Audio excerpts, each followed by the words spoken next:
Hello student, मैं Neha Dixit career power अड्डा 24/7 के ग्वालियर के यूट्यूब चैनल पर आपका स्वागत करती हूँ।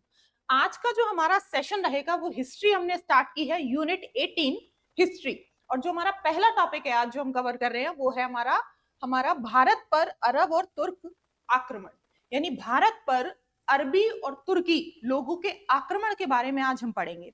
इसी चैप्टर में इंक्लूड करेंगे आगे चल के पार्ट 1 एंड पार्ट 2 में। मैंने ये दो पार्ट्स में ये लेक्चर बनाया है। और पहले में हम लोग करेंगे इस्लाम का उदय, और दूसरे में या फिर मिक्सअप तरीके से दोनों चीजें साथ साथ देखेंगे। ठीक है, तो पार्ट 1 फर्स्ट हमारा पार्ट शुरू होने वाला है भारत पर अरब और तुर्क का आक्रमण, और इसी के साथ साथ लेकर चलेंगे एक साइड में हम लोग भारत में इस्लाम का उदय, यानी इस्लाम धर्म भारत में कैसे आया। ठीक है, चलिए स्टार्ट करते हैं। ये देखिए, मध्यकालीन भारत की जो शुरुआत होती है, तो इतिहासकारों ने इसे दो पार्ट्स में डिवाइड कर दिया है, दो ब्रांचेस हम इसकी कह सकते हैं। ठीक है, कैसे कर दिया है भाई, देखते हैं। देखिए, जब हम मध्यकालीन भारत की बात करते हैं तो कालखंड में डिवाइड कर दिया इन्होंने। कैसे? इतिहासकारों ने आमतौर पर दो भागों में बांट दिया। पहला, जो प्रारंभिक मध्यकालीन भारत है, यानी प्रारंभिक मध्यकालीन काल है, उसको 8वीं से 13वीं शताब्दी तक ले गए हैं ये लोग। ठीक है, 8वीं से 13वीं शताब्दी तक। और प्रारंभिक के बाद उत्तर मध्यकालीन जो काल है वो हमने 13वीं से लेकर 16वीं शताब्दी तक का कवर किया है। यानी इतिहासकारों के हिसाब से हमने जो है वो 13वीं से 16वीं तक का सेकेंड पार्ट बना दिया और 8वीं से 13वीं तक का फर्स्ट पार्ट बना दिया, और दो हिस्सों में मध्यकालीन भारत को हम लोग पढ़ते हैं।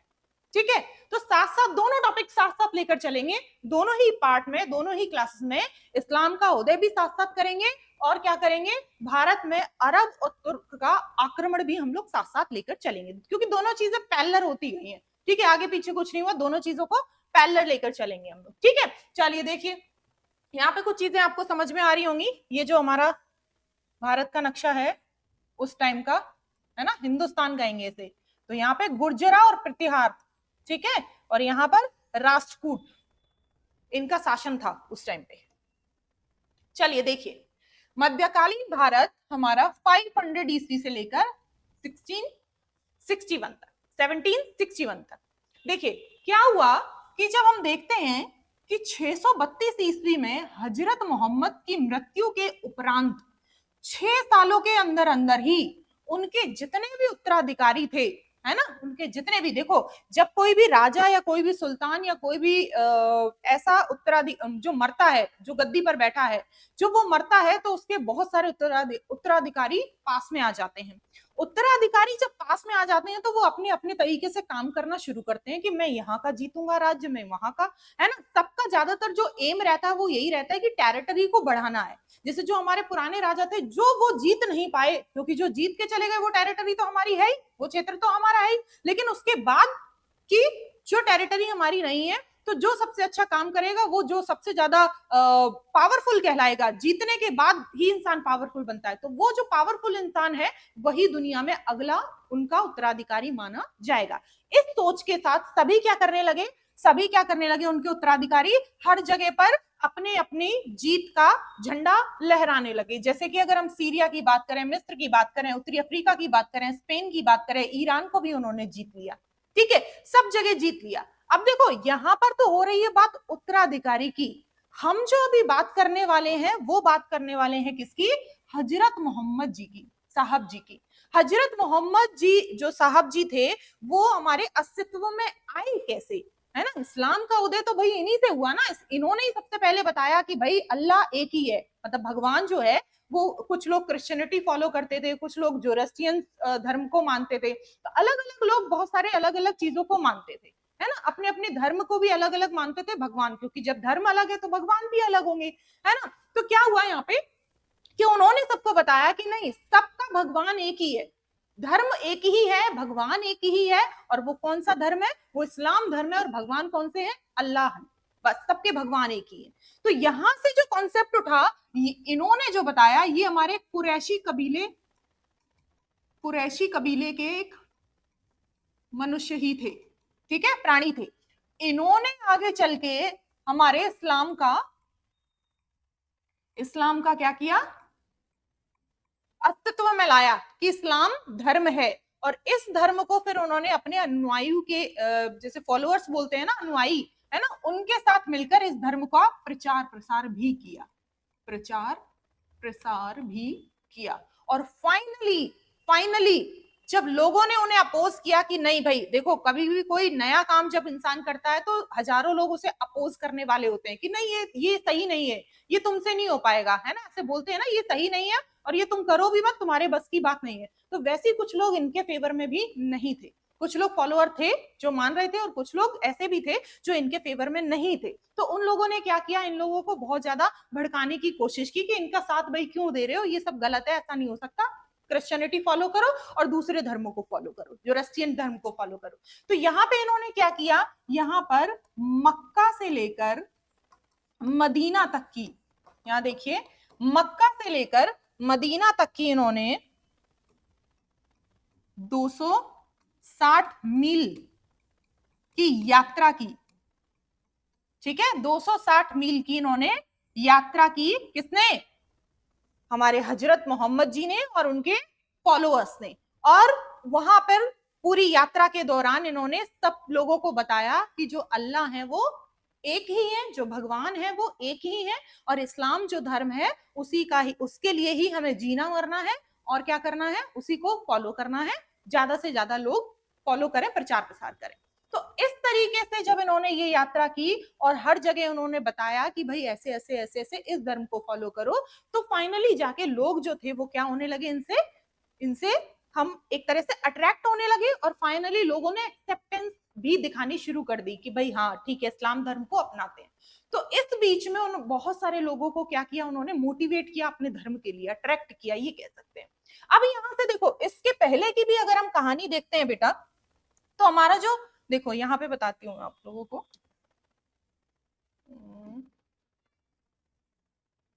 इससे पहले वाली स्लाइड पे देखते हैं। ठीक है, यहाँ देखते हैं, देखो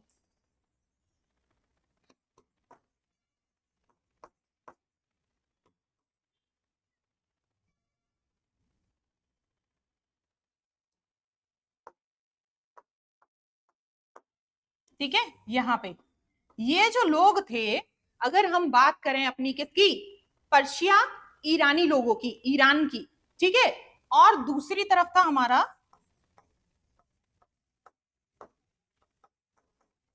कौन थे, Roman umpire, eastern Roman umpire कह सकते हैं इसको, ईस्टर्न रोमन अंपायर। इन दोनों की फाइट, इन दोनों की फाइट हो रही थी, किसको लेकर, धर्म को लेकर। इन दोनों की फाइट हो रही थी किसको लेकर, धर्म को लेकर, क्योंकि ये जो लोग थे वो क्रिश्चियन, यानी कि क्या बोलेंगे हिंदी में, ईसाई धर्म को फॉलो करते थे।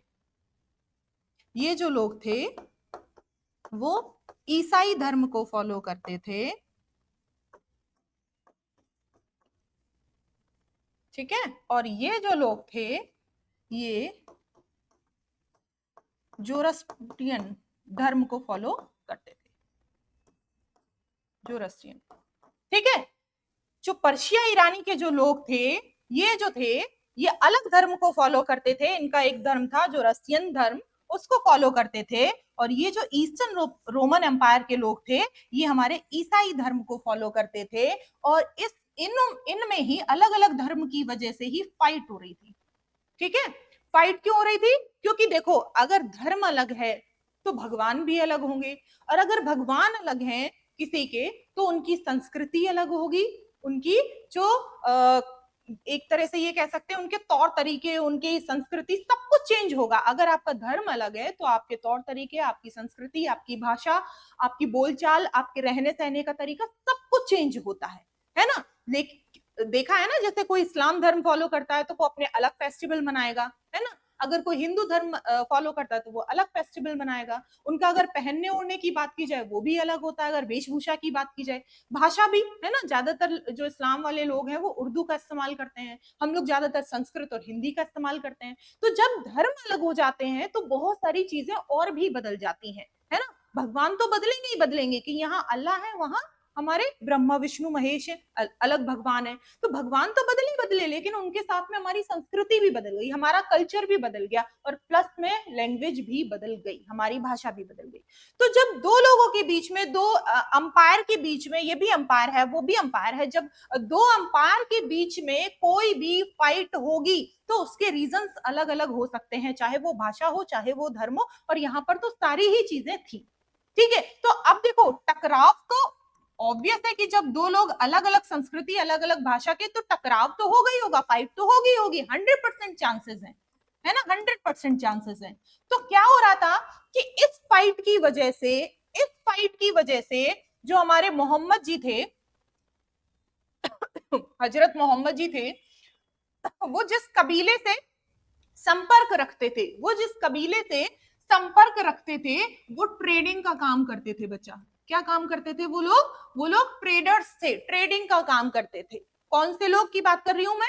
जिस कबीले से हमारे हजरत मोहम्मद जी बिलोंग करते थे, जिससे वो ताल्लुकात रखते थे, उसकी मैं बात कर रही हूँ। वो ट्रेडिंग करते थे, और ट्रेडिंग के लिए देखो क्या होता है, जैसे जैसे क्या होता है कि वॉर वाली जब स्थिति होती है, जब युद्ध वाली स्थिति होती है, तो हमेशा याद रखिएगा कि इंसान सिर्फ और सिर्फ जरूरत की चीजें खरीदता है।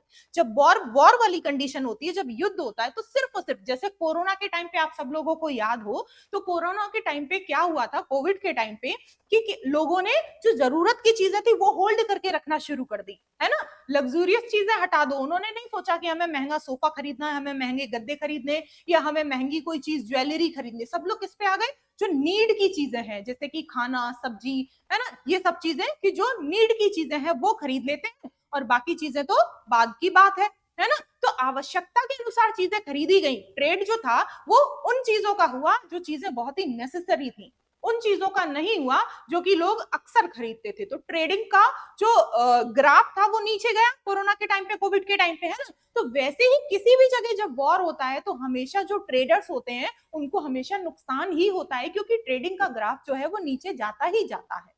तो जब ट्रेडिंग का ग्राफ नीचे गया इनकी वजह से, तो वहां पे लोगों में क्या हुआ कि जब ट्रेडिंग लोग जो थे वो और ऑब्वियस है कि क्या होगा कि जब ट्रेडिंग की वजह से इन लोगों में युद्ध हो रहा है और ट्रेडिंग की वजह से उनके ऊपर वो चीज का असर हो रहा है, तो लोग क्या करेंगे? लोग छुपने की और क्या करेंगे? कोशिश करेंगे कि चलो ठीक है, इस वॉर में हमें हार्म ना हो, हमें कोई हानि ना हो, ट्रेड तो हम थोड़े दिन बाद भी कर लेंगे, है ना। लेकिन यहाँ पे चीजें और भी हो रही थी। क्या हो रही थी? देखो, अगर हम यहाँ पे बात करते हैं तो हम देखते हैं कि जब टकराव हो रहा था यहाँ पे, तो लोगों ने जबरदस्ती पकड़ पकड़ के अपना धर्म फॉलो करवाने की कोशिश भी की इन लोगों से।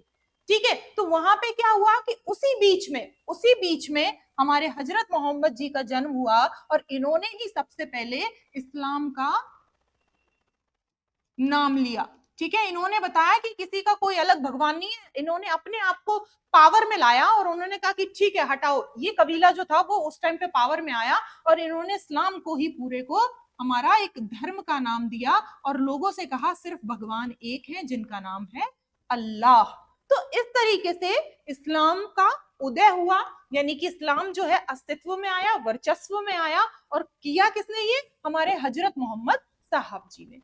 तो ये था हमारा। देखो, अभी हम टॉपिक के हिसाब से अगर देखें तो हम आक्रमण ही पढ़ रहे हैं, लेकिन आक्रमण के बीच में ही हमने क्या देखा? हमने इस्लाम का उदय भी देखा। ठीक है, तो कहानी हमारी यहां से शुरू होती है। अब देखिए, अब यहाँ पे जो उनके फॉलोअर्स थे, उनके जो उत्तराधिकारी थे, उन्होंने अलग अलग जगहों पर क्या करना शुरू कर दिया? उन्होंने अलग अलग जगहों पर चीजें अपनी छाप छोड़नी, अपनी अपनी जीत को प्रशस्त करने का एक मार्ग अपना लिया, ये कह सकते हैं। उस समय खलीफा साम्राज्य फ्रांस के लायर नामक स्थान से लेकर अक्सस काबुल नदी तक फैला हुआ था। ठीक है, अब देखो यहाँ पे खलीफा वर्ड आया, तो खलीफा वर्ड कहां से आया? खलीफा वर्ड वहां से आता है कि जब देखो, जब राजनीति की बात हो तो एक पद किसी को दिया जाए, जब राजनीति की बात हो और अगर किसी को पोजीशन दी जाए, एक पद दिया जाए, तो वो राजनीतिक पद कहलाता है। ठीक है, लेकिन जब धार्मिक चीजों की बात हो और किसी को एक पोस्ट, किसी को एक पद दिया जाए, किसी को एक डेजिग्नेशन पे, उस डेजिग्नेशन पे रखा जाए जिसका ताल्लुक किससे हो? धर्म से हो, तो उस पोस्ट को खलीफा नाम दिया गया। ठीक है, अब जैसे राजा है एक, ठीक है, राजा एक सल्तनत का एक सुल्तान है या किसी जगह का राजा है, तो वैसे ही किसी खलीफा जो एक जगह है जहां पर खलीफा बना हुआ है, उसकी जो सल्तनत है उसको नाम दिया जाएगा खिलाफत। क्या नाम दिया जाएगा? खिलाफत। समझ गए? खलीफा जहां पे है, जहां पर खलीफा की सल्तनत चल रही है, खलीफा का पूरा राजपाट फैला हुआ है। देखो जैसे एक राजा है ना, तो राजा का राजपाट हुआ, तो वैसे ही वहां पे एक राजनीतिक पोस्ट थी राजा, है ना, क्योंकि वो क्या कर रहा है, वो चीजों को नियम कायदे कानून एडमिनिस्ट्रेशन संभाल रहा है ना भाई। और यहाँ पर वो क्या संभाल रहे हैं, खलीफा जो है, वो खलीफा जो है वो धार्मिक वैल्यूज को आपकी संभाल रहा है, यहाँ पर वो एडमिनिस्ट्रेशन नहीं संभाल रहा है। ठीक है, तो वहां पर जो राजपाट है, राजा का जो राजपाट है वो राजपाट है, लेकिन यहाँ पर उसको क्या नाम दिया गया, खलीफा की राजपाट को खिलाफत कहा गया। ठीक है, तो यहाँ पे याद रखिएगा खलीफा कौन है, खलीफा एक धार्मिक पोस्ट है, जैसे कि एक राजनीतिक पोस्ट होती है, जैसे कि हमारे यहाँ प्राइम मिनिस्टर है, हमारे यहाँ प्रेसिडेंट है, वैसे ही एक खलीफा जो है वो धार्मिक पोस्ट है, धार्मिक डेजिग्नेशन है, रिलीजियस डेजिग्नेशन कहेंगे इसको। ठीक है, आगे देखिए, भारतीय सीमा पर पड़ी अरब, देखो यहाँ पर अगर देखते हैं तो यहाँ पर जो अभियान है वो यहीं से प्रेरणा लेता है कि भाई सारे जब जगह जगह पर अभियान चल रहे हैं, जगह जगह पर लड़ाइयां चल रही हैं, तो सारे लोग एकदम से एक्टिव हो जाते हैं कि भाई अगर ये आक्रमण करके जीत रहे हैं तो हम क्यों पीछे रह जाएं, है ना। तो यहाँ से चीजें क्या होने लगेंगी, अलग अलग लोग जो हैं वो भारत पर अनेकों धाबे बोलेंगे। धाबे का मतलब होता है आक्रमण। ठीक है, बहुत सारे लोग क्या करेंगे, भारत पर यहाँ पर जो जल और स्थल दोनों मार्गों का उपयोग करके, जल और स्थल दोनों ही मार्गों का उपयोग करके यहाँ पे भारत पर अनेक बहुत सारे आक्रमण होंगे। अगर हम 712 ईस्वी की बात करें तक कोई भी महत्वपूर्ण सफलता इनको प्राप्त नहीं हुई। ठीक है, अगर हम अरबियों की बात करें, जो अरब के लोग थे उनकी हम बात करें, तो कह रहे हैं कि 712 ईस्वी तक भारत पर कोई भी विजय इनको नहीं मिली। लेकिन है ना, मध्यकालीन भारत में यही वो समय था जब भारत में सूफी आंदोलन की शुरुआत हुई। कह रहे हैं कि 712 ईस्वी में यही वो टाइम था जब फाइनली जाके इनका जो वर्चस्व था वो इतना ज्यादा बढ़ गया, इतना ज्यादा बढ़ गया कि जो लोग थे वो एक तरह से पूरे डर की सिचुएशन में थे, डर एकदम से पूरा माहौल जो था वो डर का बना हुआ था। ठीक है, यहाँ पे देखते हैं, ये हजरत मोहम्मद पैगंबर जी थे भाई, इनकी फोटो लगाई हुई है मैंने। अब देखो, अरब का आक्रमण की जब हम बात करते हैं तो हमारी भारतीय सभ्यता और संस्कृति है ना लगभग 1000 ईस्वी तक प्रभाव रहा है। कहते हैं कि अरब आक्रमण का हमारे इंडिया पर, हमारे भारत पर लगभग 1000 ईस्वी तक इसका प्रभाव रहा। ठीक है, प्रारंभ में अरबियों ने कठोरता से इस्लाम धर्म को थोपने का प्रयास किया। भाई ऑब्वियस है कि जब देखो क्या होता है ना कि जब लोग जो हैं वो सिर्फ लूटपाट की दृष्टि से आते हैं तो सिर्फ आपको घर को उजाड़ के चले जाएंगे, लेकिन जब वो ये चाहे कि भाई नहीं हमारा धर्म भी आपको फॉलो करना है तो फिर वो आपको लूटपाट से ज्यादा टॉर्चर करने की कोशिश करते हैं। ठीक है, लूटपाट आप नहीं हो तो भी इंसान कर जाएगा, लेकिन अगर आप नहीं हो तो आपको अपने धर्म में फोर्सफुली कैसे वो कर पाएगा कि आप होना चाहिए ना उसके लिए। और अगर जब आप उसके सामने होंगे और फोर्सफुली वो आपको अपने धर्म में लाने की कोशिश करेंगे तो क्या होगा, तो चीजें पहले से ज्यादा खराब नजर आएंगी। तो वही प्रभाव पड़ने की बात कर रहे हैं यहाँ पे। ठीक है, आगे देखिए, तत्कालीन शासकों के विरोध के कारण उन्हें अपनी नीति बदलनी पड़ी। अगर सिंध की हम बात करते हैं, सबसे पहले हम लोग सिंध की ही बात करेंगे। ठीक है, सिंध जो है भाई वो अफगानिस्तान में है, याद रखिएगा अफगानिस्तान में है आज की डेट में। ये मत सोचिएगा कि सिंध जो है वो आज की डेट में भी भारत का हिस्सा है, वो आज की डेट में हमारा पाकिस्तान है ना, पाकिस्तान और अफगानिस्तान पूरा पाक का हिस्सा है। ठीक है, दोनों ही मिक्स थे उस टाइम पे, है ना। पाकिस्तान की बात करेंगे तो देखो यहाँ पे शासन से परस्पर दोनों संस्कृतियों के मध्य प्रतिक्रिया हुई। ठीक है, अरबियों ने मुस्लिम संस्कृति को पर भारतीय संस्कृति का काफी प्रभाव पड़ा।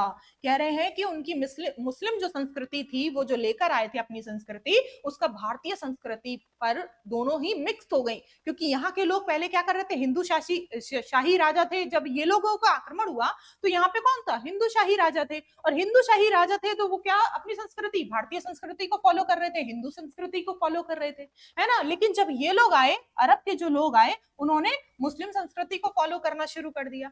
अरब वासियों ने देखो बहुत सारी जगहों पर उन्होंने बहुत सारी हेल्प भी की है। कैसे, चिकित्सा की बात करें, दर्शन है ना, फिलोसफी की बात करें, नक्षत्र है ना, विज्ञान एंड गणित, दशमलव प्रणाली एवं शासन प्रबंध की शिक्षा भारतीयों से ही ग्रहण की है। अगर हम बात करें कि उनके आने से तो उनको क्या लाभ हुआ, वो यहाँ पर आए क्या सिर्फ लूटपाट करके चले गए? नहीं, उन्होंने बहुत सारी चीजें हमसे सीखी, क्योंकि हम उस टाइम तक काफी ज्यादा इन चीजों में आगे बढ़ चुके थे। ठीक है, तो अगर हम ये कहें कि अरबों ने हमसे ये सारी शिक्षा भी ग्रहण की है तो सही बात है।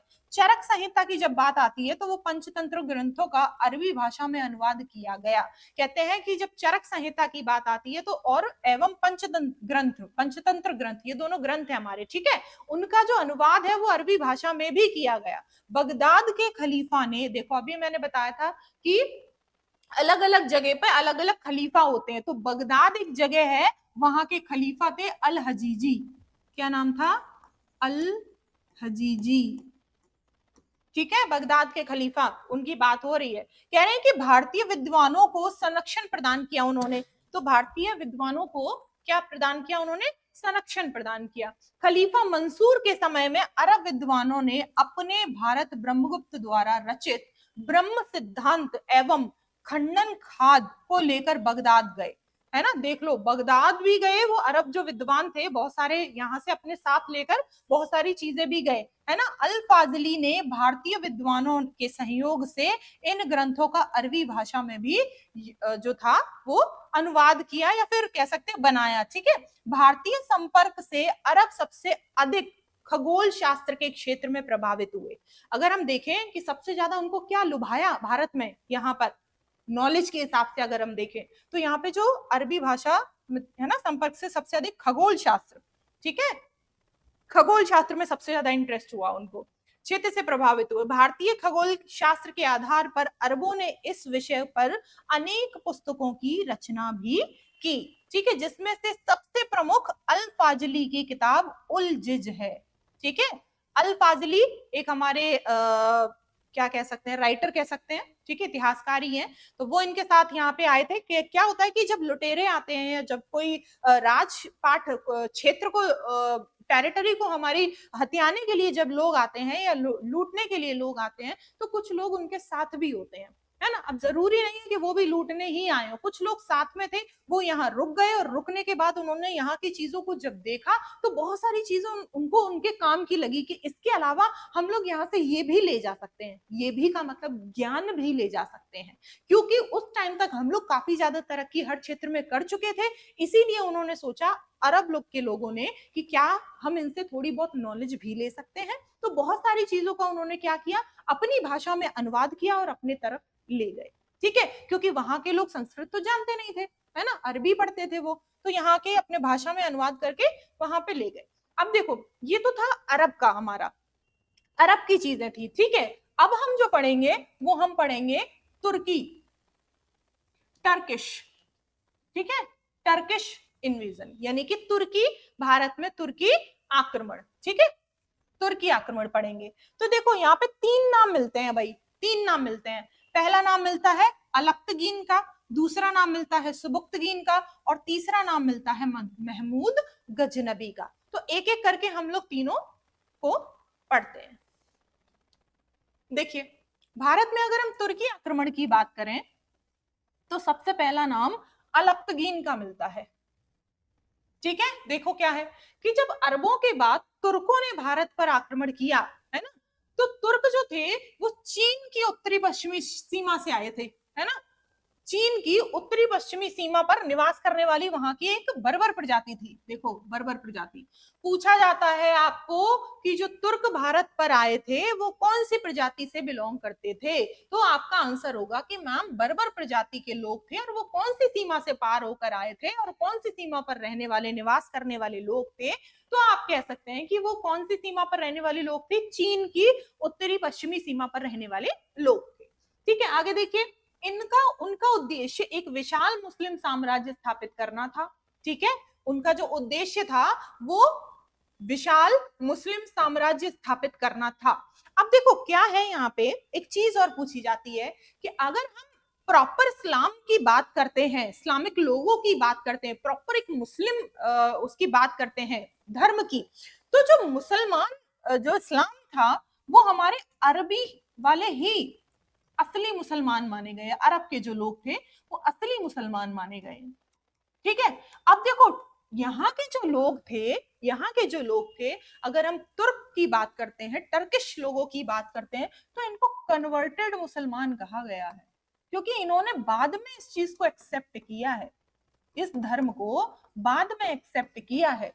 ठीक है, पहले नहीं थे ये। अब देखो क्या बोल रहे हैं ये, उनका उद्देश्य क्या था, यहाँ पे एक विशाल मुस्लिम साम्राज्य को स्थापित करना था। अपने आप को मुस्लिम मान लिया उन्होंने, क्योंकि कन्वर्ट हो गए थे। ठीक है, क्योंकि उस टाइम पे कन्वर्ट करने के लिए तो फॉलोअर्स घूम ही रहे थे कि भाई आप हमारा धर्म फॉलो करो, हमारा धर्म फॉलो करो, तो कन्वर्ट तो हो गए। लेकिन क्या हुआ, लेकिन वहां पर क्या हुआ कि चीजें जो थी वो इन्होंने अपने आप को एक सही, अपने आप को एक ऊंचे दर्जे का मुस्लिम बताकर इन्होंने भी वही 3 चीजें करनी शुरू कर दी जो अरब कर रहे थे, है ना। हालांकि फॉलोअर उन्हीं के थे, ये ठीक है। अब यहाँ पे देखो क्या हुआ कि अलप्तगीन जो था नामक एक सरदार जो था, वो गजनी में स्वतंत्र तुर्क की स्थापना कर रहा था। अब देखो साथ ही साथ में क्या हुआ, यहाँ पे एक हमारा गजनी जगह है हमारी, ठीक है, जगह है ये अफगानिस्तान में ही। तो वहां पे क्या हुआ, उसने अपने तुर्क साम्राज्य की स्थापना कर ली, उसने अपने आप को राजा बना दिया। पहले क्या थे ये लोग, पहले कबीले से बिलोंग कर रहे थे, बर्बर जाति के ये लोग थे, और इनका काम क्या था, इनका काम था लूटपाट करने का, कि इधर चले गए उधर चले गए ऐसे करके। लेकिन फाइनली इनको ये लगा कि अब जो थे कि हम क्या करेंगे, अब हम पावर में आएंगे और अपने आप को as a Raja, as a सुल्तान हम लोग क्या करेंगे, राजपाट करना शुरू करेंगे। ठीक है, तो यहाँ पे इन्होंने तुर्क साम्राज्य की स्थापना तो कर दी, लेकिन 977 में अलप्तगीन के दामाद सुबुक्तगीन ने गजनी पर अधिकार कर लिया। ठीक है, यहाँ पर इसका दामाद आ जाता है और सुबुक्तगीन उसका नाम था, और वो गजनी पर अपना अधिकार कर लेता है। भारत पर आक्रमण करने वाला प्रथम मुस्लिम मोहम्मद बिन कासिम अरबी था। याद रखिएगा, पूछा जाता है ये क्वेश्चन, है ना, जो बगदाद के खलीफा हम लोगों ने पढ़े थे ना, उन्हीं से रिलेटेड है ये। तो यहाँ पे क्या था कि जो मोहम्मद बिन कासिम है वो भारत पर आक्रमण करने वाला प्रथम मुस्लिम अरबी था। दोनों में कंफ्यूजन नहीं होना चाहिए, ध्यान रखिएगा। अगर अरबी पूछा जाता है तो आप बताएंगे मोहम्मद बिन कासिम, MBK, मोहम्मद बिन कासिम। और अगर भारत पर आक्रमण करने वाला प्रथम तुर्की मुसलमान पूछता है आपको, तो फिर आप आंसर सुबुक्तगीन ही बताएंगे। तो फिर आंसर क्या होगा, आंसर होगा सुबुक्तगीन। दोनों में ही फर्क है ना, और दोनों ही क्वेश्चन अपने अपने तरीके से पूछा जा सकता है। पहला कि भारत में पहला अरबी, प्रथम मुस्लिम अरबी आक्रमण करने वाला बताइए, और दूसरा पूछ सकता है भारत में प्रथम तुर्की मुसलमान बताइए जिसने भारत पर आक्रमण किया। तो दोनों के ही अलग अलग आंसर हैं। यहाँ पर जो हमारा अरबी है वो कौन है, मोहम्मद बिन कासिम है, और जो प्रथम तुर्की मुसलमान है वो कौन है, वो हमारा सुबुक्तगीन है। याद रखिएगा, सुबुक्तगीन ने अपने राज्य को होने वाले भावी खतरे का पूर्वानुमान लगाते हुए दूरदर्शी हिंदू शाही वंश के शासक जयपाल ने 2 बार उस पर आक्रमण किया, किंतु दुर्भाग्यवश प्रकृति की भयावह लीलाओं के कारण उसे पराजय का मुंह देखना पड़ा। यानी कि उसने 2 बार अटैक किया, लेकिन वो क्या हुआ, वो फेल हुआ। अपमान से भरा हुआ वो व्यक्ति जब वो फेल हो गया, तो जो अपमान से भरा हुआ व्यक्ति था उसने क्या कर लिया, उसने, जयपाल ने आत्महत्या कर ली। देखो क्या होता है कि जब हिंदू शाही, उस टाइम के जो हिंदू शाही शासक थे, हिंदू शाही जो लोग राजा होते थे, वो अपने आप को इतना पावरफुल और अपने आप को ऐसे मानते थे कि बस हमारे अलावा, बस हम जहां जाएंगे और बस हम अपने आप को प्रोटेक्ट करें, अपने धर्म को प्रोटेक्ट करें, अपनी संस्कृति को प्रोटेक्ट करें। ठीक है, तो उस गिल्ट में क्या होता था कि जैसे किसी से हार गए, अगर हम हार गए तो हम क्या करेंगे, दोबारा से अगर एक एग्जाम क्लियर नहीं हुआ तो दोबारा करने की कोशिश करेंगे। उस टाइम पे क्या था कि लोग संस्कृति की रक्षा नहीं कर पा रहे थे। राजाओं को सबसे बड़ा जो गिल्ट में रहते थे कि हम अपनी संस्कृति की रक्षा नहीं कर पाए, हम अपनी भारत माँ की रक्षा नहीं कर पाए, तो वो क्या करते थे, उस गिल्ट में अपने आप को खत्म भी कर लेते थे। तो सेम चीज है, इन्होंने भी क्या किया, यहाँ पे अपना जो थी वो आत्महत्या कर ली। क्यों, क्योंकि ये दुर्भाग्यवश उससे हार गए थे सुबुक्तगीन से। ठीक है, तो 986 में सुबुक्तगीन ने हिंदू शाही राजवंश के राजा जयपाल के खिलाफ संघर्ष में भाग लिया, जिसमें जयपाल की पराजय हुई और सुबुक्तगीन के मरने से पूर्व उसके राज्य की जो सीमाएं थी वो अफगानिस्तान, ठीक है, खुरासान और बल्ख, इन 3 जगहों में और पश्चिमोत्तर भारत तक फैली थी। जब हम ये कहते हैं, देखो अभी हमने पिछली स्लाइड में हमने 3 चीजें पढ़ी थी, अलप्तगीन, सुबुक्तगीन और महमूद गजनबी। तो हमने देखा अलप्तगीन जो था वो पहला वो था जहां से चीजें शुरू हुई, पहला तुर्क मतलब कि जो यहाँ पर आया और आक्रमण किया। लेकिन अगर हम यहाँ पे देखें सुबुक्तगीन को, है ना, तो सुबुक्तगीन पहला ऐसा माना जाता है जिसने भारत पर आक्रमण प्रॉपर वे में किया। हालांकि शुरुआत जो है हमारी वो कहाँ से हो जाती है, वो अलप्तगीन से ही हो जाती है, लेकिन आक्रमण की बारी तक नहीं आ पाता वो। और जो आक्रमण करते हैं वो कौन करते हैं, उनके दामाद सुबुक्तगीन करते हैं। फिर सुबुक्तगीन की जब मृत्यु होती है, देखो लास्ट में वो बोल रहे हैं कि सुबुक्तगीन के मरने से पूर्व, यानी सुबुक्तगीन की जब तक मृत्यु होती है तब तक जो था वो अफगानिस्तान, खुरासान, बल्ख और पश्चिमोत्तर भारत पूरा का पूरा जो था वो तुर्कों के टर्किश अंडर में आ जाता है, टर्किश के अंडर में आ जाता है। ठीक है, तो यहां तक की कहानी ये है। आगे की कहानी जो है वो मोहम्मद गजनबी की है। अब देखो सुबुक्तगीन की मृत्यु के बाद उसका पुत्र अस्तित्व में आता है। सुबुक्तगीन की जैसे ही मृत्यु होती है भाई, उसका जो पुत्र है वो हमारा क्या आ गया, अस्तित्व में आ गया सुबुक्तगीन की मृत्यु के बाद, है ना। उसका उत्तराधिकारी महमूद गजनबी, गजनी या गजनबी, है ना, गजनी की गद्दी पर बैठा। फिर से अभी मैंने बताया था जो गजनी है वो एक जगह है, ठीक है, वहां से आते थे ये लोग भारत पर आक्रमण करके और फिर लूटपाट करके फिर चले जाते थे, फिर आते थे फिर चले जाते थे, ऐसे चल रहा था सारा काम। ठीक है, आगे देखिए। तो जब वो गद्दी पर बैठा तो तारीख गुजीदा, वहां का एक वो है बेंच जिसे कहेंगे, ठीक है, जो लोगों को अच्छे और बुरे कामों के लिए रिस्पॉन्स करते हैं, वो वाले लोग के अनुसार महमूद ने सीस्तान के राजा खलफ बिन अहमद को पराजित कर दिया और सुल्तान की उपाधि धारण कर ली। इतिहासकार जो हैं वो ये कहते हैं, उनके अनुसार ऐसा है कि सुल्तान की उपाधि धारण करने वाला ये पहला ऐसा इंसान था। तो सुल्तान की जो उपाधि थी वो धारण करने वाला महमूद पहला तुर्क शासक था। अगर आपको ये पूछा जाए कि पहला तुर्क शासक बताइए जिसने सुल्तान की उपाधि ग्रहण की, तो आपका आंसर होगा कि मैम महमूद गजनबी उसका आंसर हो जाएगा। महमूद ने बगदाद के खलीफा से यामिनुद्दौला और अमीर उल मिल्लाह की उपाधि भी प्राप्त की, है ना। और उस टाइम, जिस टाइम उसने ये उपाधि प्राप्त की, होता है ना, मैंने अभी आपको बताया था कि अपने आप को सुपीरियर बनाने के लिए कि आप मुझे ये बोलो कि मैम सबसे अच्छा पढ़ाती हैं, मैं ही आपको बोलूं कि नहीं आप मुझे ये बोलो कि मैम सबसे अच्छा पढ़ाती हैं, ठीक है, या फिर मैं किसी और को बोलूं कि मैम महारानी है, ऐसे बोलो, ठीक है। तो हम क्या कर रहे हैं, हम अपने ही मुंह से ये बोल रहे हैं कि भाई हमें इतना पावरफुल बनाओ ताकि हम क्या करें, उस चीज के लिए हमेशा खड़े रहें, उस चीज के लिए हमेशा लड़ें। और उसी तरीके से हम क्या करें, हम अपने आप को भी ढालने की कोशिश करें कि अगर कोई मुझे महारानी या रानी बोलेगा मैं फिर महारानी वाले काम करूंगी, है ना, उस टाइप से ये है। तो सेम चीज यहाँ पे उसने क्या की कि अपने आप को यामिनुद्दौला और अमीरुल मिल्ला की उपाधि उसने बोल दी कि भाई मुझे दो, है ना, बगदाद के खलीफा से प्राप्त तो कर ली, लेकिन उसी समय उसने ये प्रतिज्ञा की कि पूरे भारतवर्ष में वो आक्रमण करेगा, प्रतिवर्ष करेगा, हर साल करेगा, और ज्यादा से ज्यादा क्या करने की कोशिश करेगा, इस्लाम धर्म का प्रचार प्रसार करने की कोशिश करेगा। और दूसरा जो एक सबसे बड़ा मोटो था उसका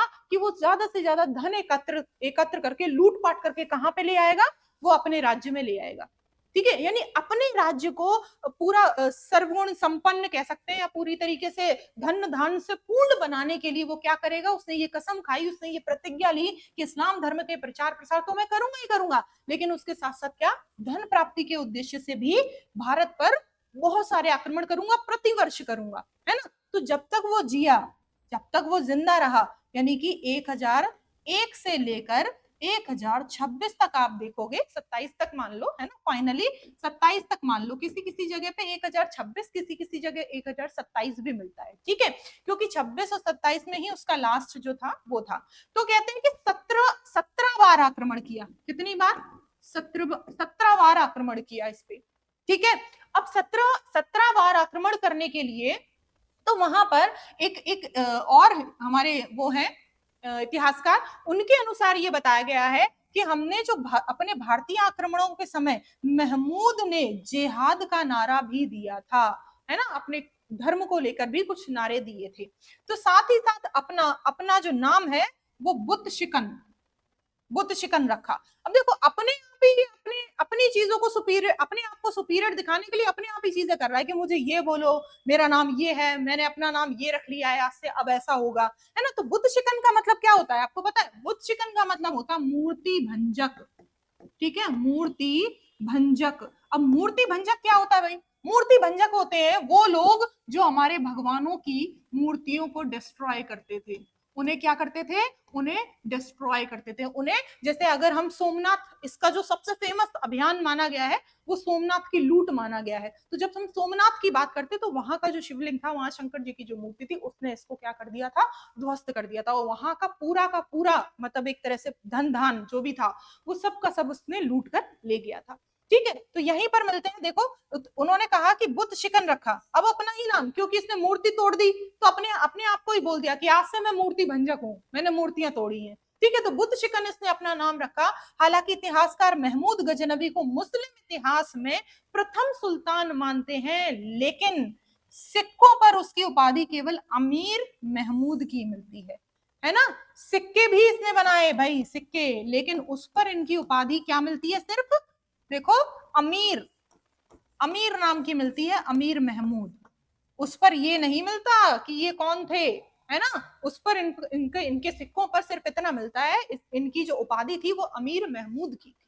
ये नहीं मिलता कि भाई पहले सुल्तान थे या कोई और चीज, इनके बारे में नहीं मिलती। बुत शिकन भी नहीं मिलता, है ना। बस अपने आप को अपने आप को सुपीरियर दिखाने के लिए चीजें बोलते गए कि मैं ये हूं, मैं वो हूं, है ना। कुछ लोगों की आदत होती है ना वैसी। तो सेम चीज इतना आपको समझ में आया होगा, आई होप। आगे देखिए, गजनबी के आक्रमण के समय भारत की जो दशा थी, यानी दशा इन द सेंस कि जब गजनबी आक्रमण कर रहा था, मैंने अभी बोला कि उसने 17 बार आक्रमण किए, मैंने आपको बताया हर साल एक आक्रमण करता था, है ना। तो जब आक्रमण करता था उस समय हिंदू, जो हमारे पूरे भारत में जो जितने भी हिंदू राजा थे, वो किस जगह पर अपना कौन सा साम्राज्य संभाल रहे थे, ये उसके बारे में है। ठीक है, तो देखो 10वीं शताब्दी के अंत में भारत ने अपनी बाहरी सुरक्षा, है ना, अफगानिस्तान को खो दिया था। परिणाम स्वरूप मार्ग द्वारा भारत सीधे आक्रमण किया जा सकता था। इस समय भारत में राजपूत राजाओं का शासन था। ठीक है, अगर हम काबुल की बात करें तो काबुल में भी पंजाब का हिंदू शाही राज्य था।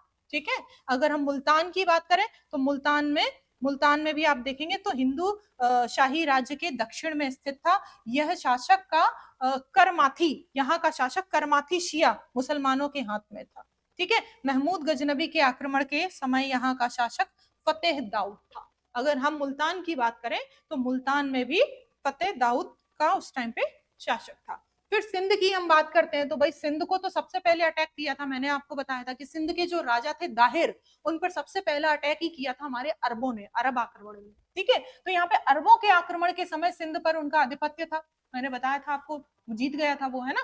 और यहाँ पे अरबों का शासन था। कश्मीर में लोहार वंश का शासक था, है ना। और कश्मीर की जो शासिका थी वो रानी दिव्या थी, है ना, दिदा दिधा थी, सॉरी। और मृत्यु के बाद में संग्राम राज गद्दी पर बैठा, है ना, वो लोहार वंश की उसने स्थापना की। तो यहाँ पे कन्नौज में अगर हम देखेंगे, अगर सिंध की बात करें तो ये, और कन्नौज की अगर हम बात करें तो महमूद गजनवी के आक्रमण के समय कन्नौज पर प्रतिहारों का शासन था। ठीक है, और प्रतिहारों की राजधानी जो थी, उनका मुख्य केंद्र जो था वो उस टाइम पे कन्नौज था। बंगाल की अगर हम बात करें तो राजा धर्मपाल ने इस नगर पर आक्रमण किया और कुछ वर्षों तक शासन किया। ठीक है, महमूद गजनवी के आक्रमण के समय यहाँ का शासक राज्यपाल था। कौन था?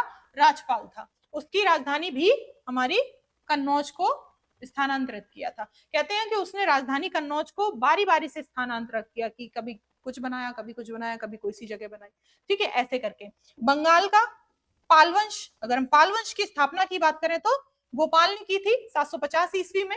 इस वंश का महत्वपूर्ण शासक देवपाल था। महमूद गजनवी के आक्रमण के समय यहाँ पर सबसे महान शासक महिपाल प्रथम था। ठीक है, महमूद गजनवी ने जब आक्रमण किया तो बंगाल में पाल वंश में महिपाल प्रथम जो था वो सबसे इंपॉर्टेंट शासक माना गया। दिल्ली के तोमर, अगर हम इसकी बात करें तो उस टाइम पे दिल्ली के तोमर वंश का शासक था, शासन था, संस्थापक थे, ठीक है। मालवा का परमार वंश थे, मालवा के परमार वंश की बात करें तो इस वंश की स्थापना है ना 9वीं शताब्दी में हमारे पूर्वार्ध में कृष्ण राज ने की थी।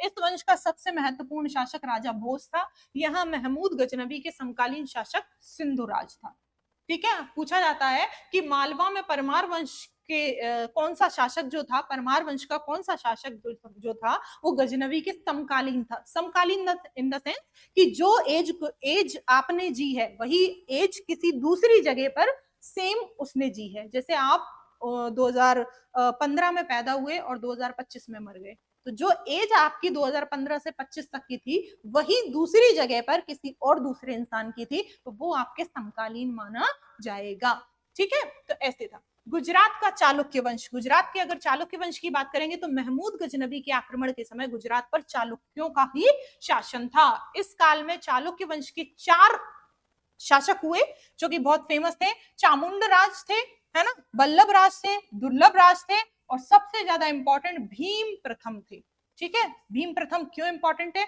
आगे की स्लाइड्स में देखेंगे, पता चलेगा आपको, ठीक है। चलिए आगे देखिए, बुंदेलखंड के चंदेल। अब बुंदेलखंड की अगर हम बात करी जाए तो बुंदेलखंड में उस समय जब गजनी ने आक्रमण किया तो बुंदेलखंड में उस समय चंदेलों का शासन था, ठीक है। और राजधानी जो बुंदेलखंड की उस समय थी वो खजुराहो थी। ये भी पूछते हैं कि गजनबी के आक्रमण के समय जो बुंदेलखंड की राजधानी है उसकी, सॉरी, जो चंदेल थे उनकी जो राजधानी है या कौन सा उन्होंने केंद्र चुना, तो खजुराहो या फिर बुंदेलखंड के नाम से भी पूछा जा सकता है कि बुंदेलखंड की राजधानी, तो खजुराहो ही बताएंगे, ठीक है। आगे देखिए, त्रिपुरी के कलचुरी वंश। त्रिपुरी के जो कलचुरी वंश है उनका क्या कहना है कि है वंश भी कहा जाता है, इनको है वंश भी कहा जाता है, ठीक है। गुजरात के सोलंकी वंश, गुजरात में सोलंकी वंश से इनका संघर्ष चलता था। महमूद गजनबी के आक्रमण के समय दक्षिण में 2 राज्य प्रमुख थे, पहला चालुक्य और दूसरा चोल, ठीक है। तो चालुक्य में अगर हम देखेंगे तो हमने अभी पढ़ा है, और चोल में राजराज प्रथम महत्वपूर्ण शासक थे, ठीक है। तो इस तरीके से हम क्या देख रहे हैं, हमने वो जगह देखी कि गजनबी के टाइम पे जितने भी और दूसरे राजा, हिंदू शाही राजा गजनबी के टाइम पे हमारे इधर उधर थे, पूरे राज्य जिनका फैला हुआ था, ठीक है। तो इस तरीके से जो 17 बार आक्रमण किया उनमें से इसका सबसे महत्वपूर्ण अभियान जो है वो सोमनाथ की लूट ही माना जाता है। हम आने वाले अपने दूसरे पार्ट में इसको कवर करेंगे। तब तक के लिए थैंक यू।